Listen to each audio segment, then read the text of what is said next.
Kwa majina naitwa Stella Cherono, mimi ndio County Police Commander Mombasa. Kuhusiana na kesi hizi ambazo zinaripotiwa kwamba kuna watu ambao wanapoteza sehemu zao za nyeti wanapoguzwa na mtu. Ningetaka kuambia wananchi wa Mombasa kwamba zote tukae makini na tujiadhari, tusije tukaumiza wenzetu kwa sababu ya mambo ya uongo.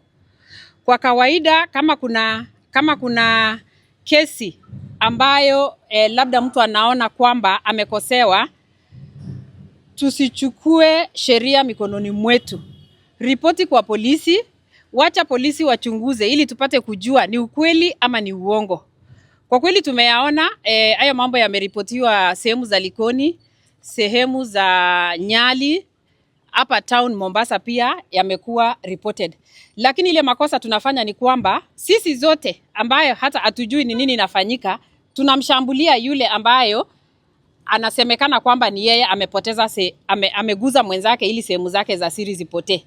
So wananchi wa Mombasa, tafadhali husisha polisi, husisha watu wote wa usalama, lakini msichukue sheria mikononi mwenu. Wacha polisi wachunguze, tupate kujua haya mambo yanaenda namna gani. Kwa sababu kama vile County Commissioner amesema, hakuna mtu ako na haki ya kuchukua maisha ya mtu ama kufanya mambo ambayo tumeyaona hapa ama yale mambo ambayo tumeyasikia leo. So ni hayo tu, ni kuwatahadharisha wananchi wasichukue sheria mikononi mwao. Kuna mmoja alishikwa Likoni Ferry, mmoja Nyali na mmoja hapa Mombasa.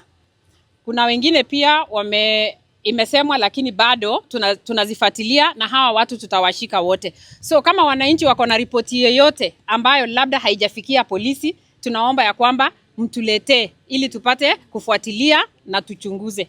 Swahili inatuleta pamoja ndani ya Swahili Pot FM 91.7. Marhaba.